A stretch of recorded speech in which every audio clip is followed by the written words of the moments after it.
So ayan, tinanghali na tayo ng punta dito sa farm. Sa farm. At kamusay naman natin ang ating talong na mas mataas pa sa akin. O, tignan nyo naman kung gano'n siya kataas. Ayan. Ayan yung dahon, oh. Oh, look. Mataas pa siya sa akin, oh, 'di ba? So, tumangkad na sila ng bonggang-bongga.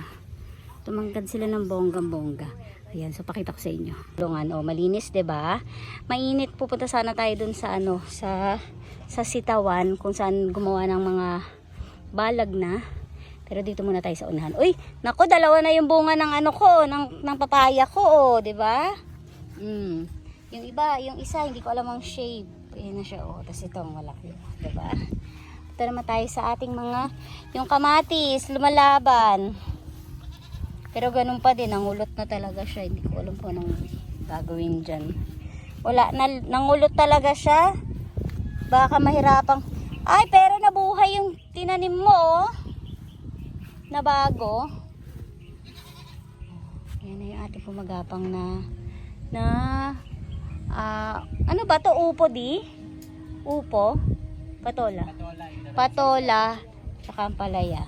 So, ito yung ano natin. Ito yung ating zucchini. Yan, meron na siyang bulaklak. Diba?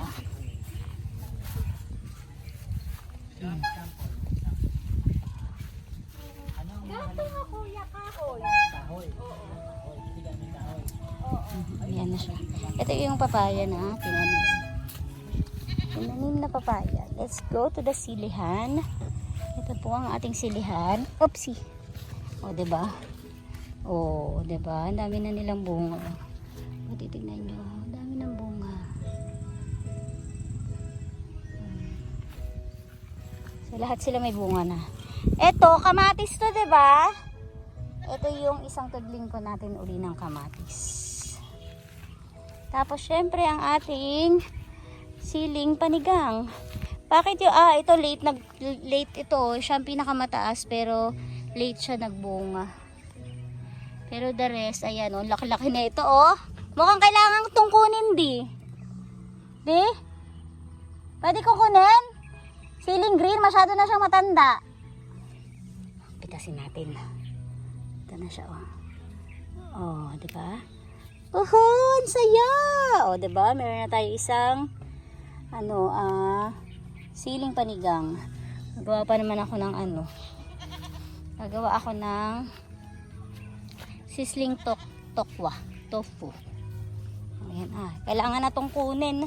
Sakto pala yung punta ko dito. Sakto yung punta ko dito. Mag-harvest pala ako ng Ay, ang ganda ng tunog. Pakinggan nyo. Oh, diba? May lutong siya. Taray. Pakain natin ito. This one.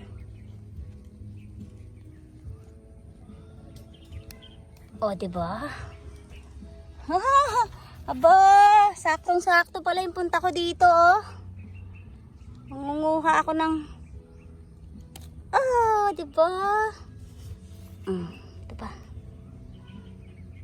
Okay.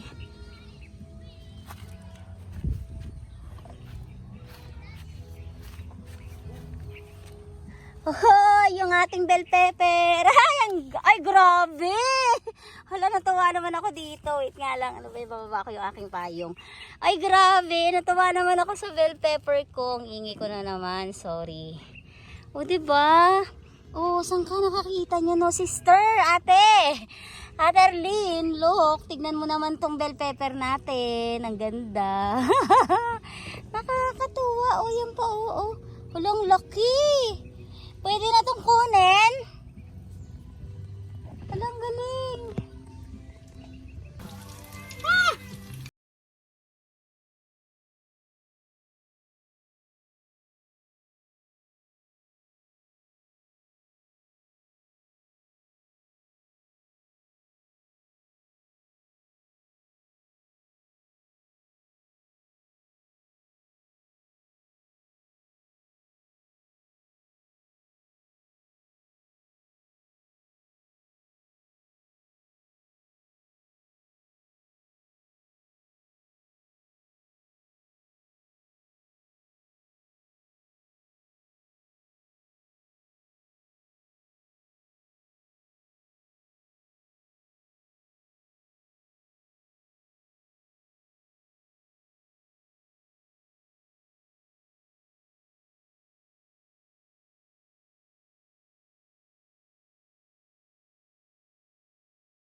Stop.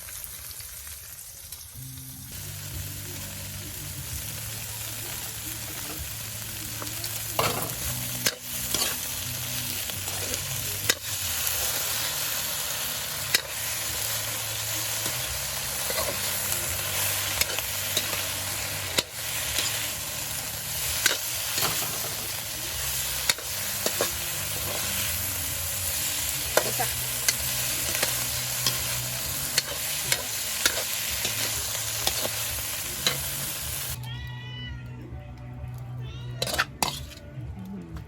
Sizzling tofu. Wow.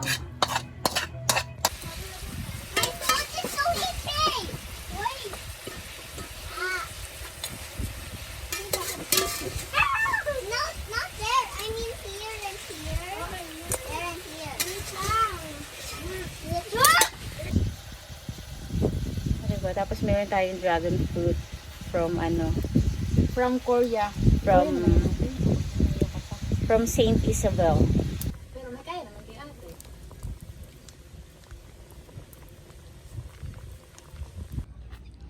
Tara at tingnan natin ngayon yung pagbubutas nila daddy ng mulching para dun sa tatamnan ng sitaw. Ay ito pala yun. Oh, ito nadaanan ko. Ito pala yung kamatis na sinasabi nila. Oh, 'di ba? Ayan tayong kamatis dito. So, isang mahaba ito. Mahabang kamatisan.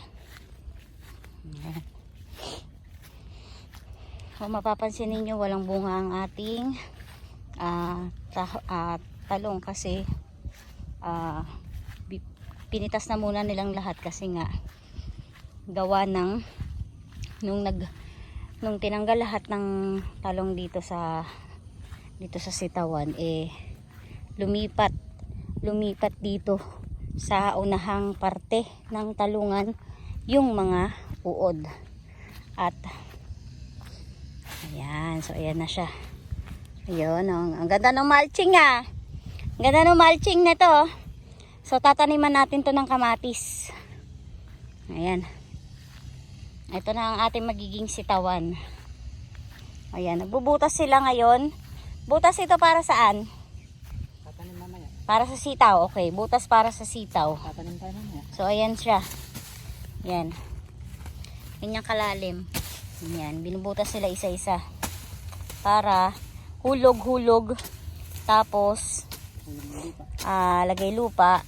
Hulog.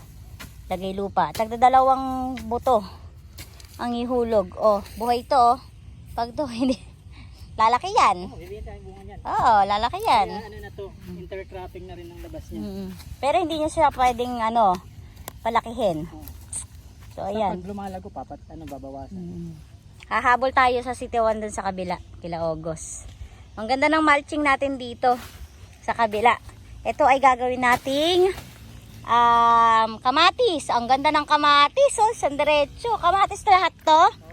O okra? Hindi, doon ako sa likod. Kaya natin yon? Kaya natin yung kamatis? Konti lang yan. So, ito yung ginawang mulching. Ito yung nabili niya na pang lock, pang clip ng mulching. Itong plastic. Maganda siya. Ano ba yan? Nakatapat. Ito, maganda siya. Para siyang pako, pero plastic. Tapos, ang haba niya, halos dalawang dangkal. Isang dangkal yung haba niya. Kung sa akin, kasi maliit ang kamay ko, mga 2 dangkal o 1.5 dangkal. Ayan. So, ayan. Safe siya. Maganda siyang pang lock, oh. Safe na safe. So, yun. Kung makikita nyo, oh, yun. Hanggang doon tayo magkakamatis. So, try natin magkamatis. Mapag-aralan. At baka bigyan tayo ng magandang bunga. Ngayon sa kabila, oh. Meron na silang bunga na. Ayan. So, tutulungan ko sila magletting kagaya niyan. Yan. Yung paglalagay ng kulay asul na tali. Yan. Dito yan. So, naka ready lang ito Ito, naka-ready. Kasi wala pa kaming, anong tawag doon? Tulos, serga. Serga na ilalagay dito. Tapos pagkakabitan yan para matibay yung balag. Ayan. Sa Lunes, meron yan. Lunes, in-order pa kasi siya. Ayan. Ang dami na. Ayan, kailangan nilang tapusin. Ito tapos na to? Tapos na yung dalawa. Okay. Pwede na palang po, ano yan? Pwede na hulugan. Babad na pala yung buto. Videohan mo, babad na yung buto ng sitaw. Okay. Buhos mo sa isang lanera o balde. Lagyan mo ng tubig. Huwag madami ha. Yung tama lang na pag binuhos mo lahat ng sitaw, matatakpan siya ng tubig Okay. Sige. para masipsip na. Mga 1 hour pa rin tayo. Okay. Sige. Gawin mo ngayon. Okay. Tapusin ko muna yung niluluto ko din. Ayan, dalawa silang nagbubutas ni Randy. Ito si Kyla, busy kay busy kay Roan eh.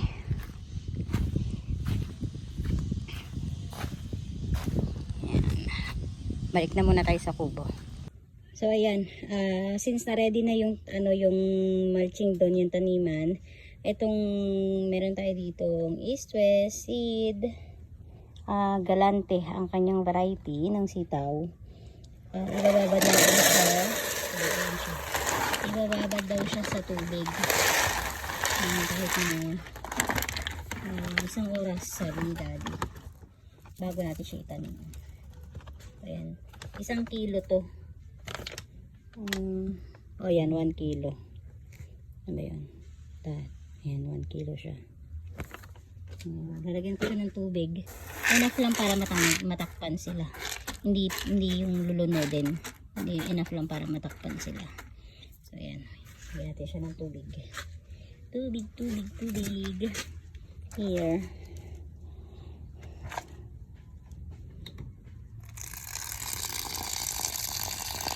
Enough lang para matakpan siya. Hindi dapat malunod.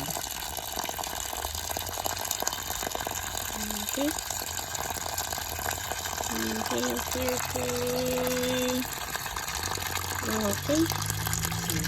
Pwede na yan. So, ayan siya. So, hindi ko alam wala naman kasi akong alam sa ganito eh. Hindi ko alam kung bakit may kulay siya. Pero, siguro protection yan. Hindi ko alam. Wala akong alam. Wala akong idea. Actually. So, ayan. Bababad muna natin siya ng mga 1 hour. Tapos saka natin siya itatanim. Okay. Rest well. Namatay.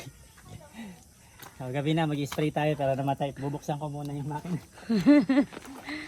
Namatay siya. Patay mo na muna. Patay mo. Stop mo muna.